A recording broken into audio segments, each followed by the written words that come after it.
everybody. Hi. This is Dave from examPAL. With me today here is Vineet Chhabra from GMAC, the Senior Director of the GMAT exam. And Sal, I can see that you can hear us. Hi, Sal. I would be happy if another few people just tell us in the chat that you can hear and see us okay, just so we know we're not talking into thin air. Javier, you're there also. Okay, that's great. So Emily, you can hear us? Okay, great. So it seems like it's working. So hi, everybody. We're very excited to have you here. This is an interview between us and the GMAC, the Graduate Management Admission Council. And in today's interview, the GMAC is going to give us an expert reply to some of the most urgent or most interesting questions that we've collected from our students, you guys. So what we've done basically is pretty straightforward. We've asked students to send us questions. Hi from Portugal, hi everybody. And we've collected over the last few weeks some most important, most pressing questions for students. And we have forwarded them to the Graduate Management Admission Council, the people who write the GMAT, of course. And together they've prepared some answers to some of these most important questions, and that's what we're going to talk about for the next 45 minutes or so. So you guys can use the chat, as some of you are already doing, if you have questions as we go along, and we're going to try and answer you inside the chat. For now, without further ado, we're going to jump in and start talking about questions. Are you ready, Vinny? Hey, Dave. Yeah, let's go for it. All right, great. Let's do it. So let's jump right in. So the first question we've been asked by students has to do with guessing or skipping. And the question is something like this. I just don't have enough time to complete the whole section. Should I guess questions at the end, or is it better to leave them blank? We're curious to hear what you guys say to this question. No, I think that's a great question. And I think before we sort of jump in and share some data, preparing, doing practice exams, I think practicing your pacing is is highly recommended. So hopefully you're not in this situation, but we can't always control what happens at the test center in terms of where you are. So let's say you're faced with a situation like this where you think you're running low on time and you have to make a choice on should I guess or just skip some questions. I think what we've seen, Dave, is I'm trying to zoom this here is when we've looked at analysis that says what would happen if you were to leave questions versus try and guess in an attempt to complete the exam, you're almost always better off trying to guess and try and finish the exam, because there are penalties, and sometimes depending on how many questions you leave unanswered, these penalties can be significant to your total score or to your section score. So you're almost better off trying to guess. So let me just walk you through what I'm sharing on the screen here. The x-axis is the number of questions that, let's say, you're facing a challenge with, right? Anywhere from 1 to 5. Hopefully, it's no more than that. And on the y-axis is the potential impact on your section score. I think the top is verbal and the bottom is quant. You see sort of three series of charts. Yeah, the x-axis is the number of questions. The number of questions that you potentially could skip or could guess. Is that correct? Yeah. Let's say you're in a crunch of time and there are 5 questions that you think you may be grappling with and to what to do with them. So there are 3 series of lines on each of these charts. So the top orange line sort of says if you're a high ability candidate or test taker, and you guessed all of these questions, and let's say you guessed them all wrong. So that's sort of a worst case scenario. You guessed them all wrong. Your score would go from where it is at the starting on where you see with the 1. It would fall down obviously because you guessed them all wrong. But in the same instance, if you chose to, let's say, spend time on some of these questions and you were to leave them, let's say you spend more time up front and you were to just leave all these questions instead of guessing them, you would have a slightly worse off performance on your score.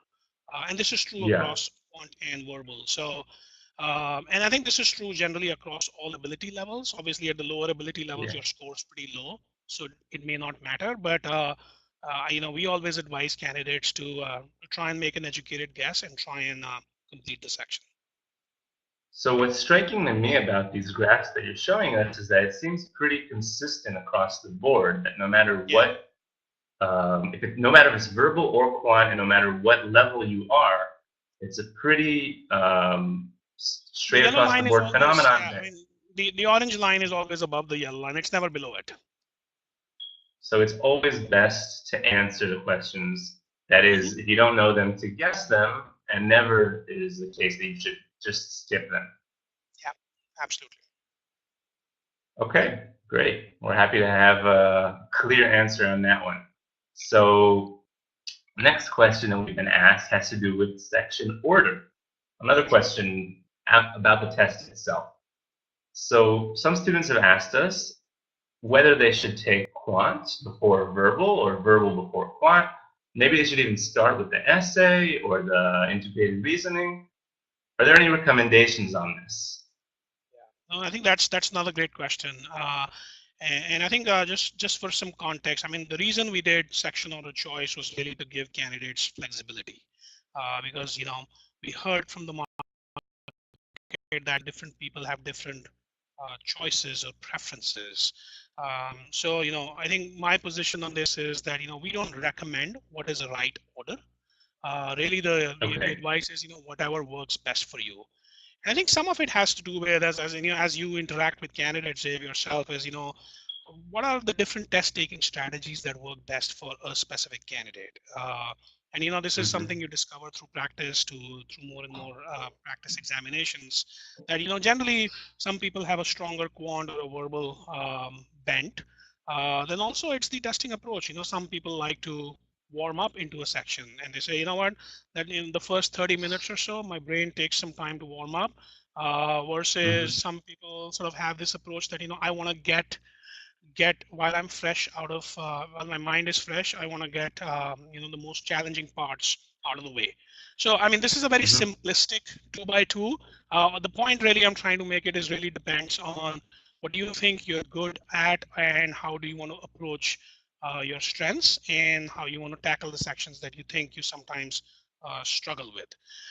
What I will say Mm-hmm. is a few things on this, that psychometrically it does not matter. And I think that was one of the reasons we felt very comfortable introducing this feature, is that from a score Okay. perspective, the section order choice has no psychometric bearing on the score. So the school actually doesn't even get to know in the score report what Yeah. order you took the exam in, because they think a score is a score, and all our analysis and pilot testing, etc., validated this fact that the section order choice did not create a psychometric difference in the score. Our So goal is just to for the make sure, candidate to feel, yeah. I understand you on this Mhm. point, you're saying there's no advantage in terms of, well, I don't get a higher relative score to a harder section first, or the test doesn't like people that do the verbal before the quant, or something like that. It can't be Yeah, expressed in our score in a direct way. yeah. I think the benefit is really making you, the candidate, feel more confident and prepared that you're able to do your personal best. Is really the point. And I think we see that in some of the choices. This is just a high level summary of and this is all global and this varies by region, but how are people making choices? So we still see actually about 15% of candidates choosing to start off with what was traditionally the original order of the GMAT, which was the essay first. Though we see sort of a significant portion of candidates wanting to take one first, and about a Mm-hmm. third of candidates who actually start off with the verbal first. And again, Okay. it depends on what you think works best for you. And I highly encourage candidates to practice a few exams in different orders and see what it feels like, and what they feel most comfortable with. Great. So just to recap, if in the first question we had kind of a very clear answer, that is, you should guess and you did not skip. Here our answer is much more. It doesn't actually matter in terms of how the test sees it. Just do what feels right for you, right? Yep. Okay, great. So the bottom line is you guys have to figure out what works best for you. And as you said at the end, I think that's a very important point. Don't figure it out on the day of the test, but rather practice beforehand what your strategy is going to be, what the order is going to be. Do it in a few mock tests, and make sure you know I'm going to pick verbal first and then quant or whatever it may be. But know beforehand how you want to do it. Yeah, and I think coming into the test center with your your choice already made is highly recommended. Great. Okay, so let's move it along. This is, I would say, a more basic question even from beforehand about the test itself. And basically, it's what is the GMAT good for? Many students, this is their first question. What can we use the GMAT for? Is it only MBA? Is it other things except MBA? We're very curious to hear your perspective on this since you guys oversee all of the GMAT that's done all over the world. Sure, and you know the GMAT comes from the Graduate Management Admission Council. The GMAT exam is owned by the Graduate Management Admission Council, and our purpose and our mission is to promote the cause of management education globally. So I think Mm-hmm. you know the short answer to the question is, what can I use the GMAT for? It's for any graduate management education program. Obviously, historically, that has been you know rooted in the Right. MBA, Mm-hmm. but as we see that um, you know here's some sort of interesting data over from our prospective Okay. student survey that says what types of programs have candidates been interested in and how has that changed over the last 4 or 5 years. You know what you'll see on the top here, Dave, is you know a continued healthy growth in candidates' Mm-hmm. preference for you know what was traditionally the full-time MBA program. You know there's you know some um, sort of, you know some back and forth between different choices, but sort of in general the core full-time program, the part-time program, exec program continue to be sort of major areas of interest. What we've seen growth Mm-hmm. in is and dramatic growth is both the number and type and variety of business masters programs that have been Okay. that are available to candidates as choices, and Mm-hmm. also you know the growth in some of these programs over time. So things like Master of Finance, Master of Data Analytics, like all of these are graduate management or what are called business masters programs. And you know what we've seen is you know a large part of our candidate share sort of you know wanting to consider some of these programs. Now this is not at the cost of the MBA per se. There are two very distinct markets, and I think there are some distinct profiles that we can talk more about. But you know, overall, actually, if you look at it, you know, 40% of GMAT scores today are sent to business masters programs, which are you know which would not be sort of your traditional full-time MBA type program. Interesting. Okay, so there's definitely a range there. Yeah. Great. So now we want to look at a bit of a more specific question that we've gotten from a student. I'm just going to read it aloud to you. So we've been asked, I'm 21 years old and I'm worried that I don't fit the profile that my school is looking for. Am I too young to get an MBA and should I wait till I have more work experience? What do you say to that? I think you know my initial response is going to be it depends really, and I think you may probably hear me say that a lot during the course of our conversation, because truly it does Okay. depend. Because I think you know every school is different, every business school is different, and you know they are looking to build a diverse class. You know they are increasingly schools are increasingly valuing you know diversity and the value that Mm-hmm. you know diversity brings in terms of thought and experience. And then diversity comes in many forms, Dave, right? I mean, you know, everyone has a notion of diversity. You know, some of the more traditional notions of diversity around age, gender, educational background, cultural background, etc. Plus, also, you know, the type of jobs you've been in, the type of life experiences you've had. So schools are trying to build what they think is, you know, the most enriching class available. So there are no sort of hard rules around you need to be of a certain age or have a certain experience for one program or the other. Mm-hmm. That said, there are some natural segments that emerge. Obviously, it would be fair to say that most schools, when they consider full-time MBA candidates, are looking for some of that experience, and some of it has to do with how the MBA is positioned. Right, the MBA is positioned as more of a general management type program where you're bringing your life skills and your experiences and looking to grow them, hopefully with a network of people that you can continue to have relationships with. So Uh-huh. those tend to be slightly more skewed towards a slightly more older audience, with on median 3 years of work experience. You start seeing in the middle of the slide a little bit more diversity in terms of, let's say, undergraduate major, right? So about 50% Interesting. business economics versus 25% humanities, social sciences, and STEM. So these are people who are considering full-time MBAs, people from these backgrounds. Compare that to sort of business masters programs, which oftentimes, especially the pre-experienced ones, are fairly specialized in a specific field of study. Your masters of Mm-hmm. finance programs, your master of data analytics, and there we see definitely higher concentration of business and economics majors, because these are people who did undergrads in business majors and are looking to build upon a specific set of domain knowledge in a particular field, be it finance or business analytics or marketing. And Okay. it's quite common for these programs to actually have people with less than a couple of years of experience. You see that reflected in the median age, which is 23 versus 26 year. Now these are again averages. I don't want to sort of averages are good for understanding trends. They're not good for specific situations. So in response to your sort of original question, I would say these are the broad trends. But again, it really depends on the type of program or the type of school this person is targeting, and really what the school is looking for. Because I think one has to also keep in mind that the GMAT is one of many things that a school considers. It's an important factor, but it's not the only factor. So a well balanced application is really what carries value, Mm-hmm. versus how old you are or how many years of work experience you have.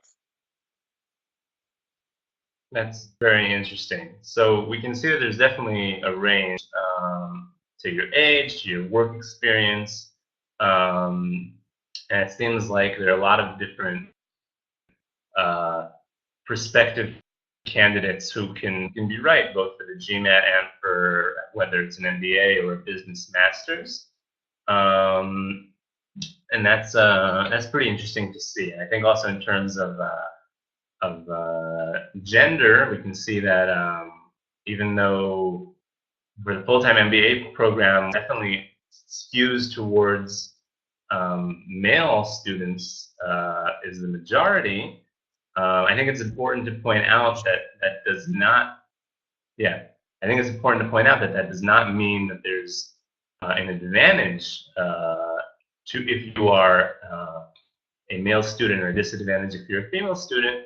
If anything, I think it might be the opposite, because business schools are looking to get to more of an even ground between both. And my understanding is if there are more men applying, then that actually means that you might have a better chance if you're a female candidate. Um, and Yeah, absolutely. And I think that's a great point you make, Dave. Is schools are looking for diversity. Some of it is just a reflection of the application pipeline. So, you're right. This is not disadvantage in any means. This is just the state of the affairs. And I think if there's a unique perspective you bring, just because of the type of person you are. I think that is uh-huh. most important versus do you check a certain box, or how old you are, or do you have 3 years of work experience. I think it's the quality of the thought and the experience that I believe matters most. Okay, great. Thank you very much. So let's move on to our next question. Chat. Some people said that they can't hear me that well, so hopefully that's better now. But if not, the truth is that Vineet is saying the important things. I'm just asking the questions. So we're gonna move right along. So this is more of a tactical question. It has to do with before the test itself. whether I should retake it or not. So this is a hypothetical scenario. Sure.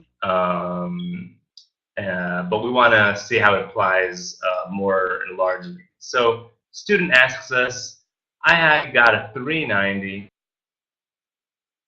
in the previous test, but I need at least a 500. I only have 1 month to do so. Do I have a chance? Should I do it? Should I retake the test? Again, my answer will be it depends. It depends on how you use that 1 month. And let me actually share some interesting data in this context, Okay. Dave. So let me just sort of walk through the chart here on the left for people on the call. So we looked at people who tested more than once. So on the left, on the y-axis is the average score gain for someone who tested more than once. On the x-axis is the number of attempts you took. So everybody took one test, and then if you tested Okay. again, that would be test number 2, test number 3, and so on. And we tried to sort of split Okay. this up by your score band just to see what impact uh, retesting could have depending on where you are and what the average score gain could be. So obviously you see these lines are all positive sloping, which is a good thing, which sort of generally says that if you do test again, there's no guarantee, but we do see that scores do tend to go up. Now, if they go up and how much they go up totally depends on you. Again, these are averages, right? I think it's also important to note that when in the same data, we saw that the range actually varied from -100 to +150. So, we saw several people whose scores when they tested again were actually lower than what they had tested previously. And we've actually been So let tracking this fairly consistently, and this has stayed pretty stable. But just to walk through one of these lines as an example. So let's look at the first purple line here, the 200 to 490. Obviously yeah. you're in a lower score band. So the average score gain that you could expect if you test again is likely to be higher because you have more room to expand your score versus this blue line, Okay. which is someone who scored some between a 700 to a 790. They just don't have a whole lot Okay. room to grow. So what we see is Right. average gains are lower, which is understandable.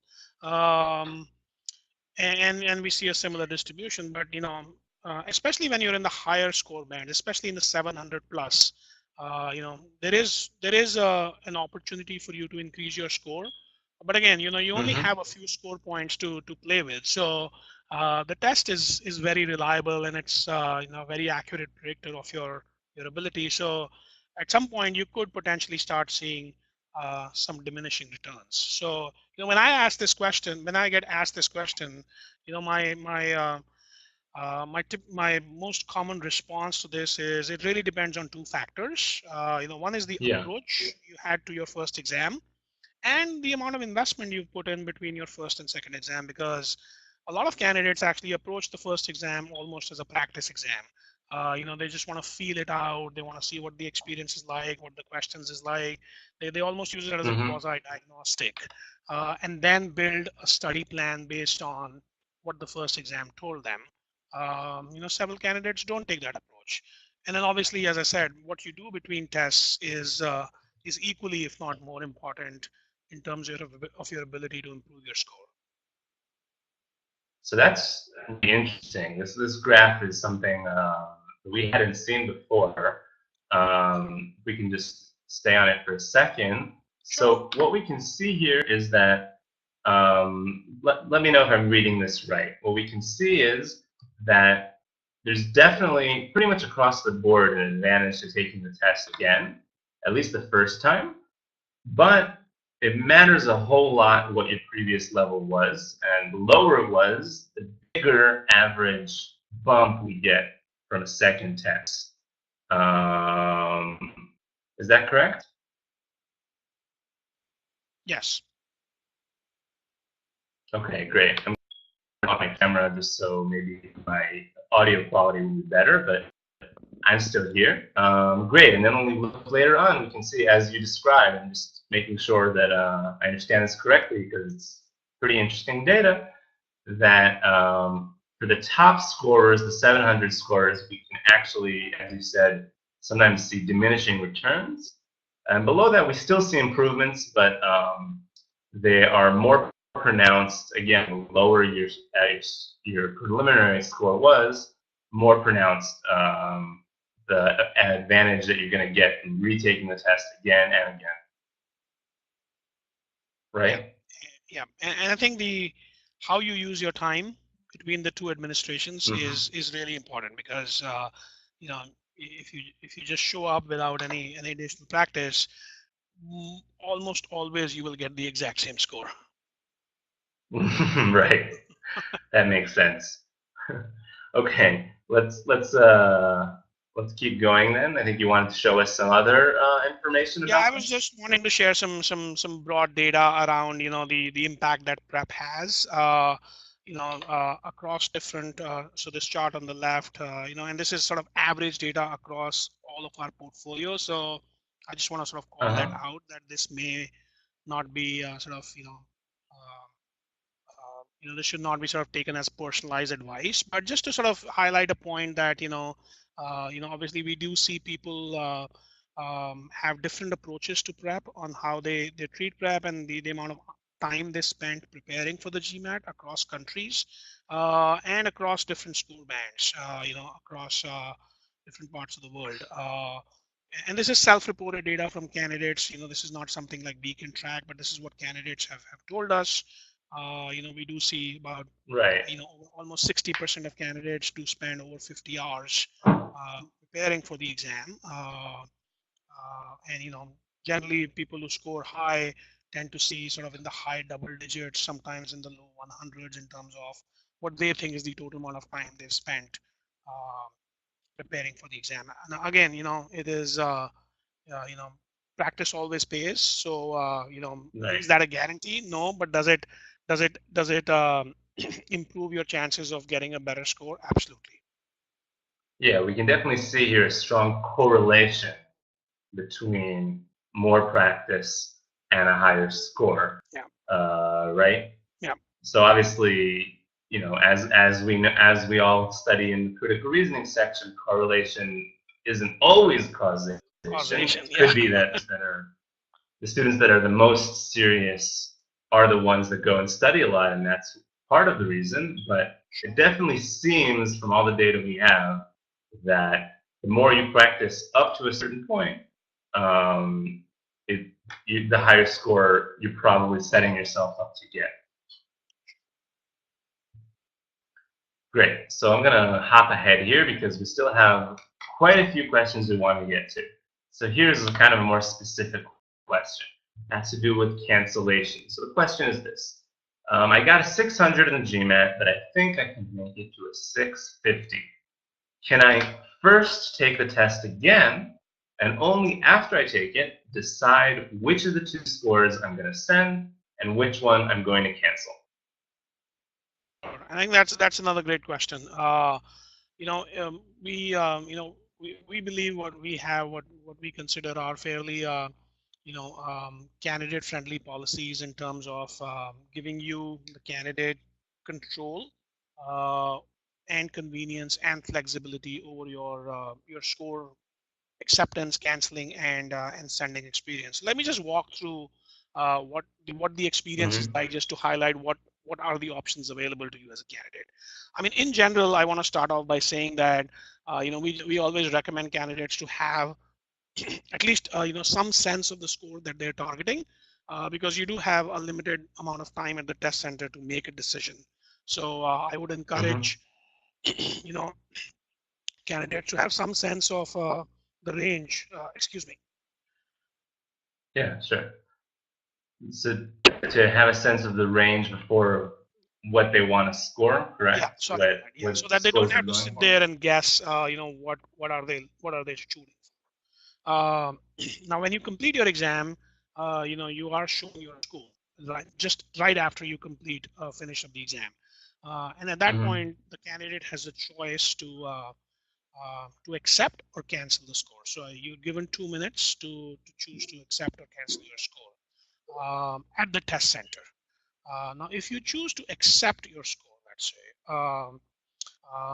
then if you selected programs when you came into the test center, we will send scores to those programs. If you choose to cancel your score, then at that point, nothing happens. So your score is not reported anywhere. Uh, Only you know what your score is as a candidate. At a later point, if you take another GMAT exam and you accept that score, the canceled score does not show up on your score record that is sent to school. So the school will never know that you may have taken the GMAT 5 more times prior to this and canceled all of those scores.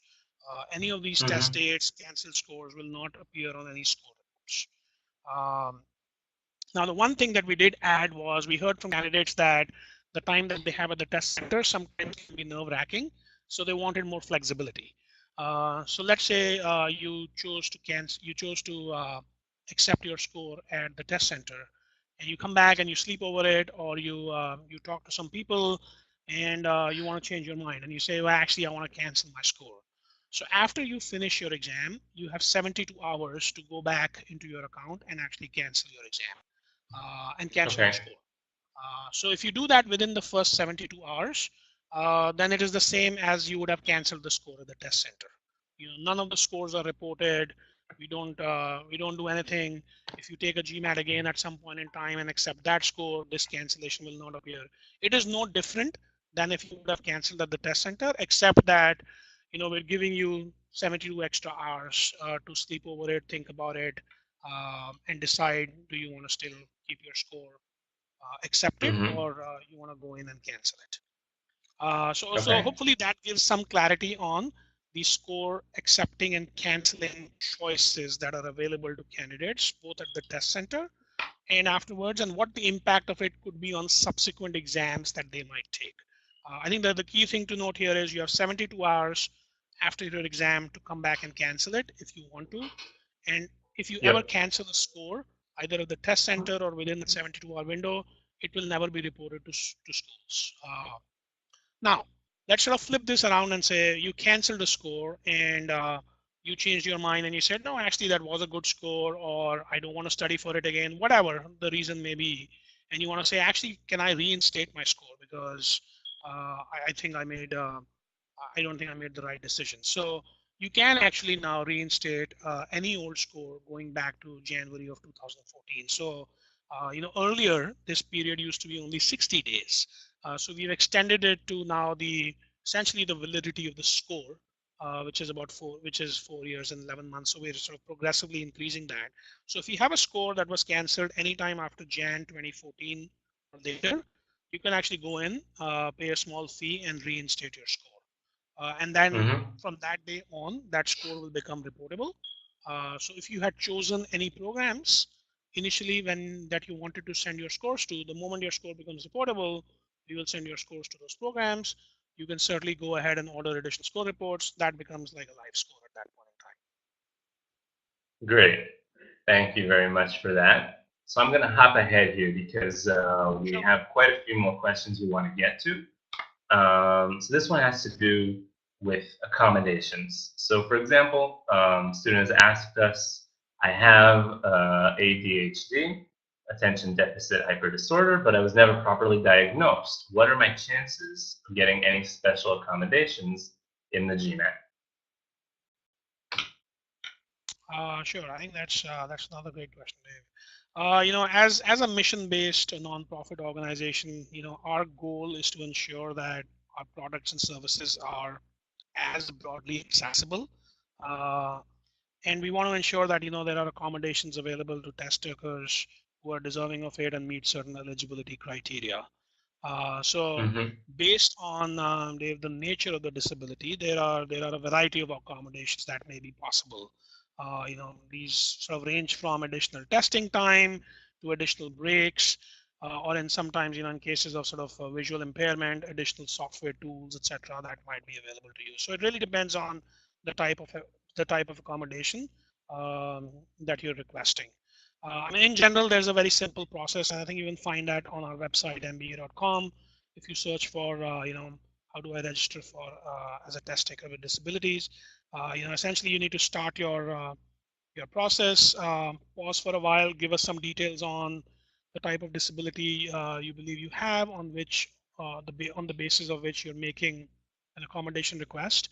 We do ask for some medical clinical documentation as may be appropriate for your case, and then GMAC and Pearson VUE, our test delivery partners, we review that request, and if you believe it's a reasonable request, we will offer you an accommodation, which will be communicated to you within the 30-day time frame.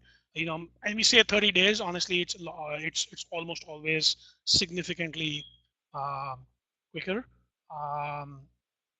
than that. And once your accommodation is approved, then when you show up at the test center, uh, you will have those services available to you, be it additional Mm-hmm. time or additional breaks or a software reader of some sort if you have a visual impairment. Well, great. I'm really glad we got that answer because, and I don't think everybody knows this, and I think it's very important information.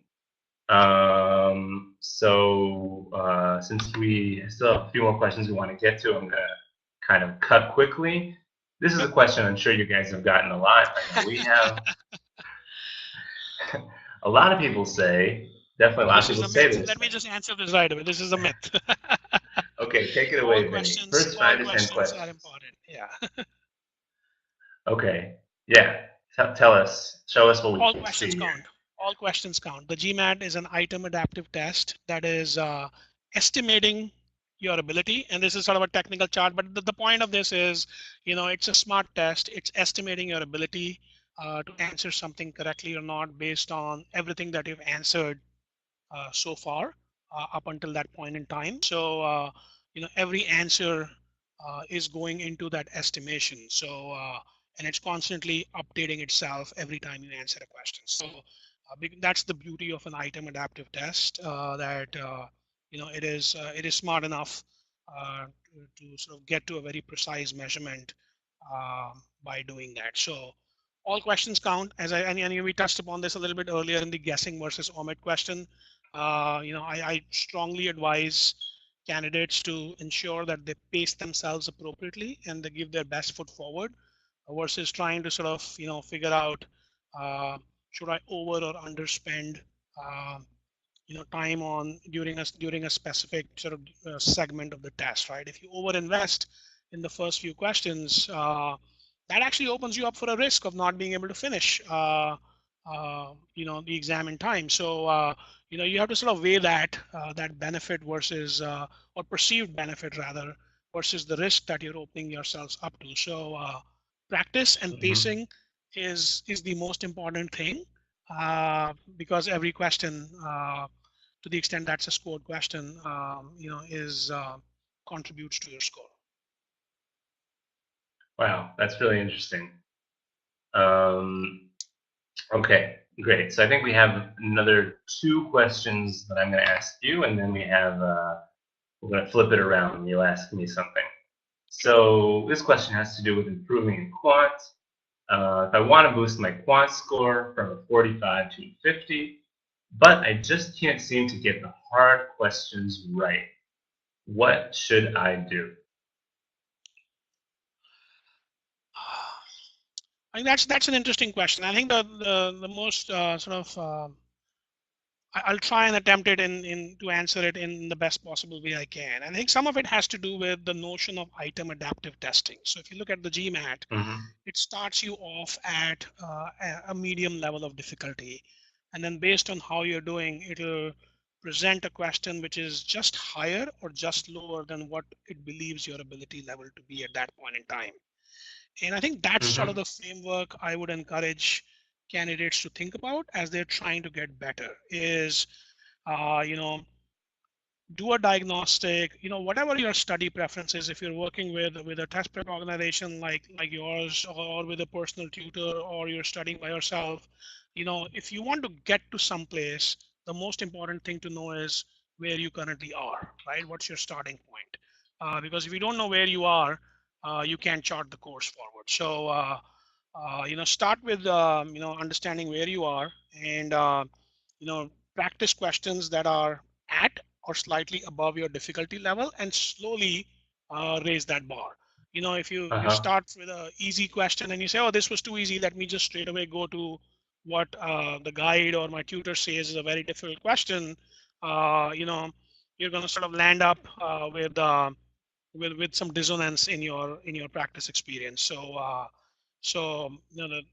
the best strategy, or the most recommended strategy, I would say, would be to practice questions that are at your appropriate ability level, and then, as an item adaptive test would do, try and keep challenging yourself to the next higher ability level or the next higher difficulty level.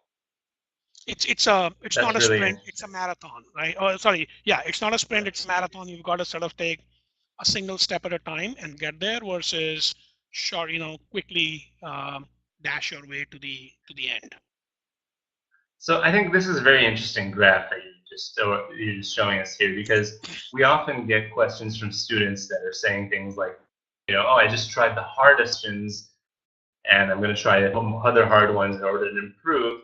And what I think this shows us, and it's something that we also see, is that you don't really gain much from doing a question that's above your level when you're not ready for it. And rather, Exactly. you only gain if you do something that's at your level or maybe a little bit above that you can improve to. And and if you do something that's too high, you're not really gaining anything except perhaps getting frustrated. Yeah. Great. So that's really interesting. So I think we're gonna jump ahead here and go to questions that you wanted to ask me, wanted to ask us.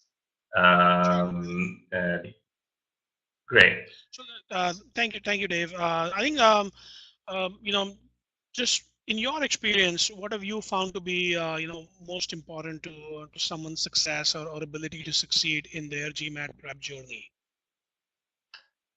So thank you for the question. So the number one thing that we found is students' ability and desire to learn from their mistakes. And I think actually the last question we looked at was maybe a good segue into this Yeah. one, because what it showed us is that you definitely, obviously, you learn from practicing, but you don't learn from practicing anything. You don't learn, not all questions are created equal.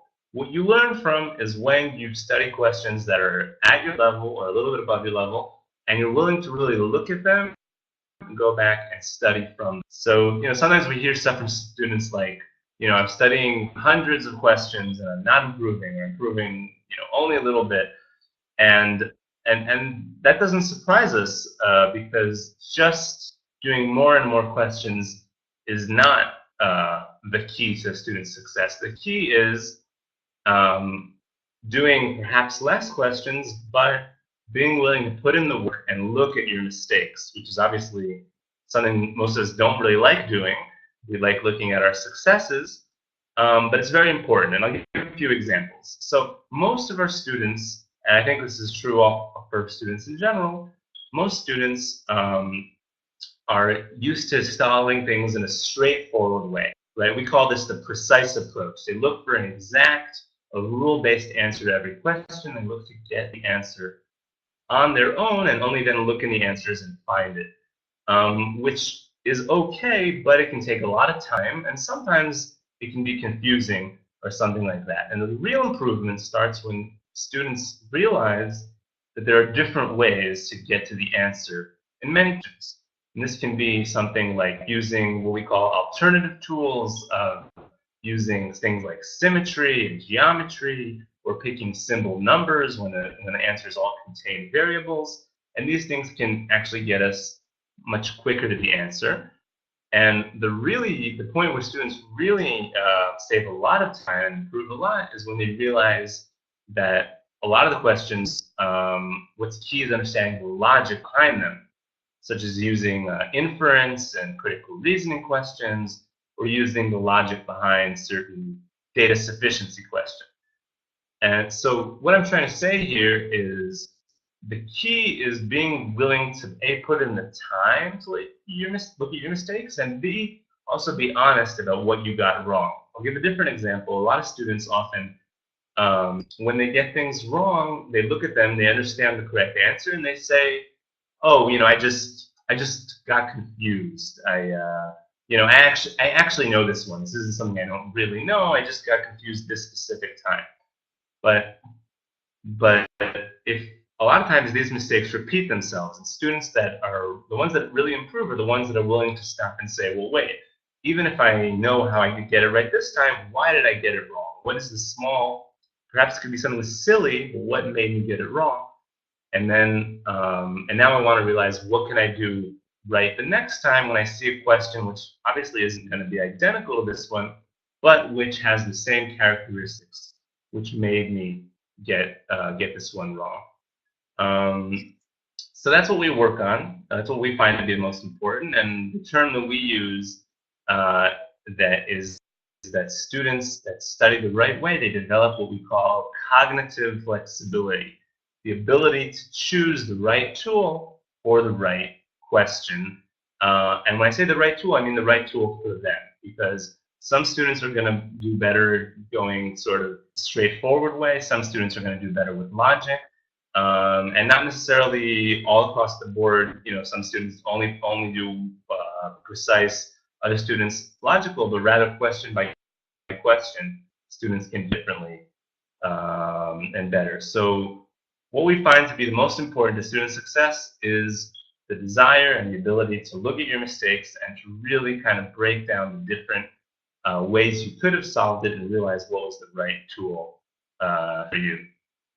Does that make sense to you? I'm curious I think from your that perspective. does, and I think I completely that makes a lot of sense, and resonates very well with my own experience interacting with candidates and some of your peers and other candidates all over the world. That um, at the end of the day, this is a test of your commitment as well, right? It's a demonstration of your commitment to the process, to your ability to learn, and actually schools see it that way as well. So I think a candidate will be better off for themselves with that right mindset and attitude and the willingness to learn. Great. So I know Okay, let's.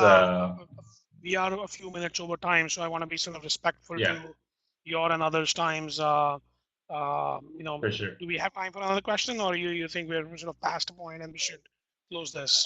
I think we have time for one more, and when the rest we'll have to do another. So let's do one more, and I'll try and answer it Okay, so this quickly. is a question that this is sort of in my personal interest, and what can we do as an organization to help organizations such as examPAL and test takers be better prepared. Obviously we disseminate a lot of this information. We have some prep tools, but when you talk to candidates and your own experience, what are some things that we could be doing more of or better off to help everyone? Well, first of all, thanks for the question. I want to say thank you for doing this interview with us today, because I think this is an example of things that help test takers. And I know you guys do make a lot of efforts to disseminate information. And this is an example of something which I think is helpful to students, because oftentimes they ask us questions. Really, they should be asking you. And we can just repeat what you guys say, but when you guys say it, obviously it carries more authority. So that's one thing. Another thing, and this is a bit out of left field, but I was trying to think of something that doesn't currently happen and could perhaps work. So we were thinking it might be beneficial for some students to have the option to maybe go ahead of time to the test center and Sure. do sign up, do a paid simulation test, just to get the feel of what the screen is like, what the interface is like, what the test center is like, that kind of thing, and maybe kind of cut down on the stress that's associated with the test day of getting there for the first time and all of that. No, that's a great point. Sort of So that was the just an GMAT idea. exam day experience, really, if you will. Yeah, Okay, yeah. that's very helpful. So anyway, Thanks a that lot. was just Yeah. yeah. No, I think that's great. Thank you, Okay, Vineet. great. Yeah, well, thank you very much. Guys, as long as you're still with us, we want to offer you guys a special offer for all of you guys that have stuck it out with us for this webinar. The next 24 hours, you can get a $150 voucher for the GMAT registration fees with any plan you purchase at examPAL. So just go there and enter the coupon code. So I just wanted to show you guys that. And with that, I think we're gonna sign off. I know that there were a few questions in the chat you didn't get to, and we have run out of time. So I will say this: you guys are all welcome to examPAL.com. We have a chat bubble on the bottom right corner, and we'll answer any and all questions at all times.